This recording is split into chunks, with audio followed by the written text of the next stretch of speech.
सबसे पहले मैं आपसे शुरुआत करता हूं रोहन जी, जो कहा आज रविशंकर प्रसाद ने कि ये मोहब्बत की दुकान नहीं है, जिस तरह के भाषण उनके आ रहे हैं, ये तो नफरत का बाजार है, और ये नफरत भारत के प्रति, प्रधानमंत्री के प्रति।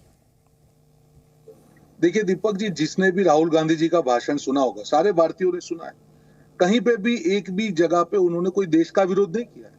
क्या ये कहना कि यहाँ पे विपक्ष खतरे में, ये देश का विरोध हो गया? क्या ये कहना है कि लोकतंत्र को कुचला जा रहा है, क्या ये देश का विरोध हो गया? क्या ये कहना कि मैं सांसद था और मैं सच बोला इसलिए मेरा सांसद पद रद्द किया, क्या ये गलत बोला उन्होंने? और कौन सी आज भाजपा कौन से वो मोहब्बत की दुकान की बात कर रही है? नफरत की दुकान तो दिल्ली में दिख रही है। जिस प्रकार से हमारे एथलीट्स की हालत है पूरे विश्व में, विश्व की बॉडी उसका खंडन कर रही है, पर ये भाजपा वाले हिल नहीं रहे। ऐसा क्या प्यार है? एक व्यक्ति का प्यार है क्या? दीपक जी, आपको नहीं लगता है कि ऐसे मुद्दे से देश की प्रतिष्ठा खराब हो रही? हमने तो नहीं कहा, तब मोदी जी को और उनके जितने भी संतरी तंत्री मंत्री है उनको नहीं लगता है कि देश की प्रतिष्ठा खराब हो रही है? पूरे विश्व में थू थू हो रही है कि एक व्यक्ति के ईगो के कारण, उसके अति आत्मविश्वास के कारण आज पूरे देश के जितने भी हमारे खिलाड़ी है बेचारों को रोना पड़ रहा है। उनके मेडल जो देश की शान है, आन बान और शान है, उनको बहाने की मजबूरी पड़ रही है। क्या ये नहीं दिख रहा है? क्या ये अहंकार नहीं? क्या ये लोकतंत्र को कुचलना नहीं कहेंगे? क्या इसको हम लोकतंत्र की आवाज को दबाना नहीं कहेंगे? क्यों नहीं दिखता है भाजपा वालों को? आप बताइए ना, आप मौका क्यों दे रहे हैं? आप राहुल जी की बात कर रहे हैं, आज तो हम लाइव एग्जांपल दिल्ली में देख रहे हैं। कहाँ है? प्रधानमंत्री जी के घर से ज्यादा दूर नहीं है। आप जाइए, अपनी बेटियों से बात कीजिए, उनका दर्द समझिए, और जो भी है सच झूठ बात की बात है, पर आपका अहंकार ये चीज दिखाता है कि आपके लिए आपकी सत्ता कितनी प्यारी है, और देश की छवि की बात ही मत कीजिए, आपको सिर्फ अपनी छवि की पड़ी है। और जो भी व्यक्ति आपकी छवि के खिलाफ एक भी शब्द बोलता है, उसको आप देश के खिलाफ बता के देशद्रोही साबित कर देते हैं। भाजपा भारत नहीं है, समझ लीजिए भाजपाई हो, आपको समझना पड़ेगा ये चीज। हम हमारे लोकतंत्र की रक्षा करके रहेंगे, और अगर आपको लोकतंत्र से इतना प्यार है तो जो हमारी बेटियां अभी बैठी हैं, जो हमारी एथलीट बैठी है, क्यों आप जाके वहां पे उनका दुख साझा नहीं करते? क्यों आप एक्शन नहीं ले रहे हैं? पूरा देश आपको देख रहा है, तमाशा बन के बैठा है। प्रधानमंत्री जी मौन मोदी जी बन के बैठे हैं, पूरे भाजपाई। आज रविशंकर प्रसाद जी को तो आज राहुल गांधी मंत्रालय दे देना चाहिए। जैसे ही राहुल गांधी कुछ बोलते हैं यहाँ पे आ जाते हैं। क्या एक भी शब्द उन्होंने कहा हमारी बेटियों के लिए? क्या एक भी सवाल उनसे किसी की पूछने की हिम्मत हुई हमारी बेटियों के बारे में? दीपक जी, दर्द होता है। कई बार भाजपा कांग्रेस छोड़ देना चाहिए, और भाजपा को समझना पड़ेगा आपका जो अति आत्मविश्वास है उसी का परिणाम है कि एक से एक राज्य आपसे सरकता जाएगा। समझ जाइए, आप भाजपा भारत नहीं है। तो आपको तो आत्मविश्वास बने रहने देना चाहिए ना। हार रहे हैं, अच्छी बात है, आप जीतेंगे।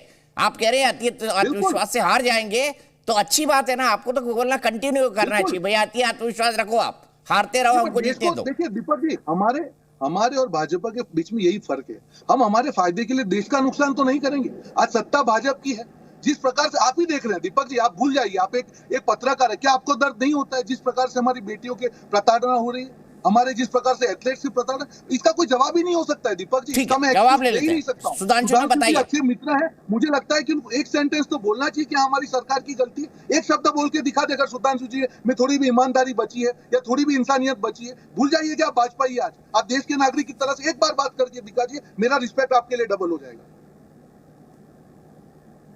अब दीपक जी मैं बोल सकता हूं? जी बिल्कुल। हाँ, देखिए, लोकतंत्र खत्म हो गया है, सारे संवैधानिक संस्थाएं कमजोर पड़ गई हैं। इसलिए इन्होंने जो कर्नाटक का चुनाव जीता है और शानदार जीत हासिल की है, वो लोकतंत्र खत्म होने के बाद हासिल कर ली है। अब चुनाव आयोग भी सही है, ईवीएम भी सही है। दो सर्वोच्च न्यायालय के निर्णय आए जिस पर इन्होंने बड़ा छाती ठोक ठोक के कहा कि दोनों इनके लिए सही हो गए। अब न्यायपालिका सही है। पवन खेड़ा जी को रिलीफ मिल जाए तो न्यायपालिका सही है, और राहुल गांधी जी को सजा हो जाए तो न्यायपालिका गलत है। मेरे विचार से हम ईमानदारी से स्वीकार करते हैं कि हमारी कर्नाटक में हार हुई है। उतनी ही ईमानदारी से कांग्रेस को स्वीकार करना चाहिए कि राजनीतिक लाभ हानि के तराजू पे तौलकर भारत के लोकतंत्र, भारत की संस्थाएं और संस्थाओं की मर्यादा को विदेश की धरती से जाके हम ध्वस्त करने का काम नहीं करेंगे। अब दूसरी बात मैं कहता हूं, जो पहलवानों का विषय उठाकर अभी रोहन जी ने काफी आक्रोश के साथ अभी अपने भावों की अभिव्यक्ति की, तो मैं कहना चाहता हूं उस पर दो जांच चल रही है, एक कोर्ट के निर्देश में और एक इंडियन ओलंपिक एसोसिएशन पे। आपको जांच का इंतजार नहीं है और आप उससे पहले निष्कर्ष ड्रॉ करना चाहते हैं, तो मैं याद दिलाना चाहता हूं, अगर महिलाओं के प्रति इतना भाव है तो जो जांचें हो चुकी हैं उनके बारे में क्या कहना था भाई? केरल में आपने केरल स्टोरी का मजाक उड़ाया।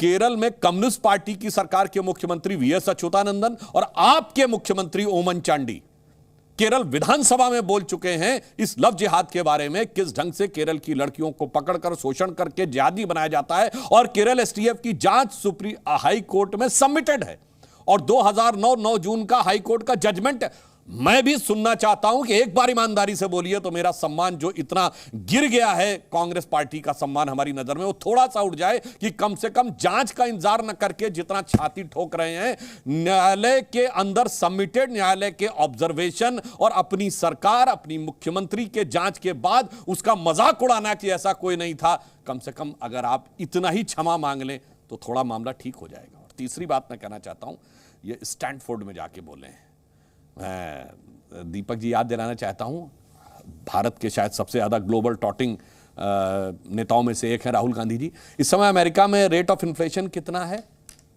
और रेट ऑफ ग्रोथ कितना है? सिलिकॉन वैली में है ना, ये वही सिलिकॉन वैली जहां सिलिकॉन वैली बैंकक्रप्ट हो गया है। भारत में हाहाकार है। अभी 7.2% की कल अर्थव्यवस्था है। जब मूल मुद्दों की बात करते हैं, आईएमएफ ने कहा है कि भारत 16% कंट्रीब्यूट करने वाला है, और जिस धरती पे खड़े हैं, जो विश्व की सबसे बड़ी आर्थिक महाशक्ति है, वह आर्थिक मंदी के खतरे में खड़ा हुआ है। वहां एक बैंकक्रप्ट हो चुका है, और उसी सिलिकॉन वैली में भारतीयों ने शानदार काम करके दिखाया है। गूगल हो, माइक्रोसॉफ्ट हो, सबके सीईओ भारतीय हैं, और इस बात को लेकर गर्व की अभिव्यक्ति कितनी बार हुई है? छाती पीटा गया है हजारों बार।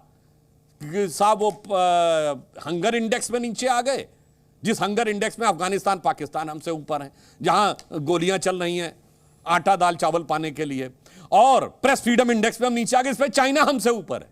मतलब चाइनीज पार्टी का कन्वेंशन हुआ तो हु जिनताओ की हाथ पकड़ के निकालने वाली फोटो के अलावा दीपक जी कौनो फोटो दिखाई पड़ी हो तो बताइए, और वो प्रेस फ्रीडम इंडेक्स में हमसे ऊपर है।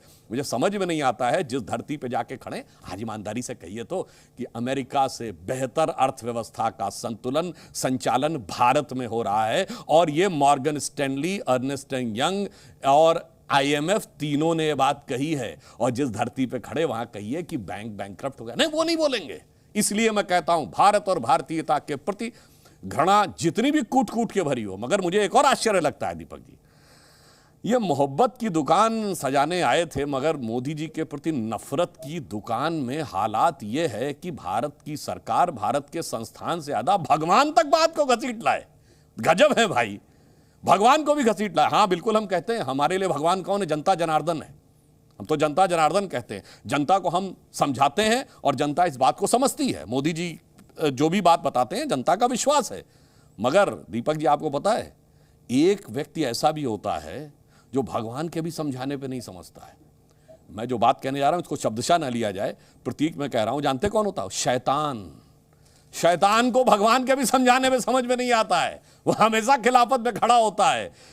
फिर मैं कैविएट के साथ ही बोल रहा हूं, इसलिए मुझे लगता है अब ये कांग्रेस के सोचने का विषय है कि आपको हर चीज में नकारात्मकता नजर आती है, यहां से लेकर 7 समुंदर पार तक नकारात्मकता नजर आती है। मैं पुनः रोहन जी से अनुरोध करूंगा कि केरल में अपनी गवर्नमेंट के द्वारा स्थापित सत्य का मजाक उड़ाने के लिए क्षमा मांग लें।